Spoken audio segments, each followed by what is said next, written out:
Hello guys, welcome to my channel. आप सभी का मेरे भूत नगरी चैनल में स्वागत है। आज हम बात करने जा रहे हैं सिर कटे भूत की, जो घटना एक मयंक नाम के लड़के के साथ हुई थी। ये बात 1996 की है।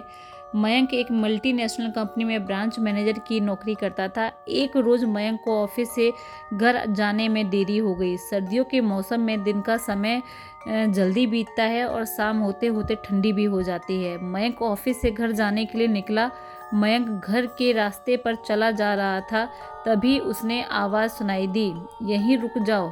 आवाज़ सुनकर मयंक वहीं ठहर गया और पीछे मुड़कर चारों तरफ देखने लग गया, लेकिन चारों तरफ कोई नहीं दिखाई दिया। मयंक को फिर से वही आवाज़ सुनाई दी, सामने देखो। जैसे ही मयंक ने सामने की तरफ देखा तो ज़मीन पर कुछ चमकती हुई चीज़ दिखाई दी। मयंक उसके पास गया और देखा तो यह कोई साधारण चीज़ नहीं थी, बल्कि एक चमकता हुआ बेशकीमती हीरा था। मयंक ने चमकते हीरे को अपने हाथ में लिया। हीरे की चमक देखकर मयंक की खुशी का कोई ठिकाना न रहा। मयंक इस बात से बिल्कुल अनजान था कि यह कोई साधारण नहीं बल्कि एक मायावी हीरा है। अचानक मायावी हीरा, भूतिया हीरे में से आवाज़ आई, मयंक तुम्हें और हीरे चाहिए तो इस ज़मीन को खोदो, यहाँ पर ज़मीन के नीचे बहुत सारे हीरे हैं। मयंक खुश हो गया और उसने खुशी खुशी मायावी हीरे को अपनी जेब में डाला और ज़मीन की खुदाई शुरू कर दी। लगभग 2 फीट खुदाई करने के बाद अचानक मयंक डर के मारे चिल्लाने लगा, जिसके कारण उसका संतुलन खो गया और मयंक ज़मीन पर गिर पड़ा, क्योंकि उस गड्ढे में से चमकते हीरे मोती नहीं बल्कि किसी इंसान का कटा सर था। तभी अचानक इंसान का कटा सिर कटा भूत हवा में उड़ने लगा और बोला, डरो मत, मैं तुम्हें कोई हानि नहीं पहुंचाऊंगा। मैं तुम्हें बहुत सारे चमकते बेशकीमती हीरे भी दूंगा। बस मेरी बात को ध्यान से सुनो।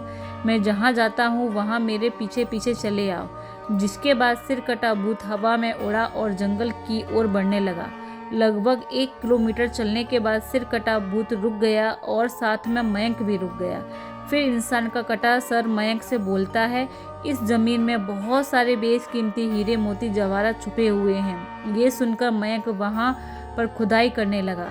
खुदाई करने के बाद गड्ढे में जो मिला उसको देखकर मयंक और भी डर गया, क्योंकि वहाँ हीरे नहीं बल्कि सिर का कटा हुआ धड़ मिला। इंसान का कटा सिर कहता है, अब मैं तुमको एक अंतिम काम करना है, उसके बाद मैं तुम्हें बेशकीमती हीरो से मालामाल कर दूंगा। तुम्हें कहीं से भी 1 लोटा खून लाना होगा। मयंक ने कहा, 1 लोटा खून? पर मैं एक खून का लोटा कहाँ से लाऊंगा? इंसान का कटा सिर बोला, चलो मेरे साथ। वो डरावना चेहरा मयंक को साथ लेकर थोड़ी दूर गया, जहाँ उसे एक इंसान को जाते हुए दिखाई देता है। सिर कटा भूत बोला, उस इंसान की हत्या कर उसका खून ले आओ। मयंक डर गया और बोला, नहीं नहीं, यह मुझसे नहीं होगा, मैं किसी की हत्या नहीं कर सकता। सिर कटा भूत बोला, यदि तुमने मेरा कहा नहीं माना तो मैं तुम्हारी ज़िंदगी बर्बाद कर दूंगा। मयंक हाथ जोड़कर उस कटे सिर से कहता है, मुझे माफ़ कर दो। यदि मैं उस इंसान की हत्या कर दूंगा तो पुलिस मुझे सज़ा देगी और मेरी पूरी ज़िंदगी जेल की काल कोठरी में बीत जाएगी। कटा सिर कुछ तंत्र शक्तियों का उच्चारण करता है और एक छुरी और एक लोटा प्रकट हो जाता है। सिर कटा भूत गुस्से से बोला, यदि तुम मेरा कहा नहीं मानोगे तो मैं तुम्हारे साथ साथ तुम्हारे परिवार की भी मृत्यु कर दूंगा। मौत के डर से मयंक उस व्यक्ति की हत्या करके खून का लोटा भर कर ले आता है और इंसान के कटे हुए सिर के पास रख देता है, जिसको देखकर वो भूत बहुत खुश होता है और मयंक से बोला, यह खून का लोटा मेरे धड़ पर डाल दे। उस सिर कटे भूत के कहे अनुसार मयंक ने खून से भरा लोटा उसके धड़ पर डाल देता है, जिसके पश्चात कटा हुआ सिर और कहा हुआ धड़ दोनों आपस में जुड़ जाते हैं, जिसको देखकर मयंक और भी बुरी तरह भयभीत हो गया। जो भी हो रहा था उसको देखकर मयंक की हालत बहुत खराब हो गई। भूत को जिंदा होता देखकर मयंक भयभीत हो गया था। भूत जिंदा होकर जोर जोर से हंसने लगा और भयानक आवाज में जोर से बोला, मूर्ख इंसान, तुमने मुझे जिंदा करके बहुत बड़ी गलती कर दी। मुझे बहुत तेज भूख लगी है और अब मैं तुम्हारा मांस खाकर अपनी भूख शांत करूंगा। अब पूरे शहर का सर्वनाश होगा।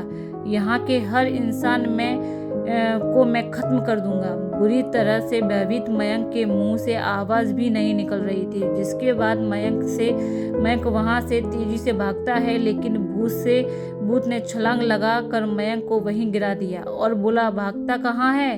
अब भूख शांत करके मैं तेरा मांस खाऊंगा।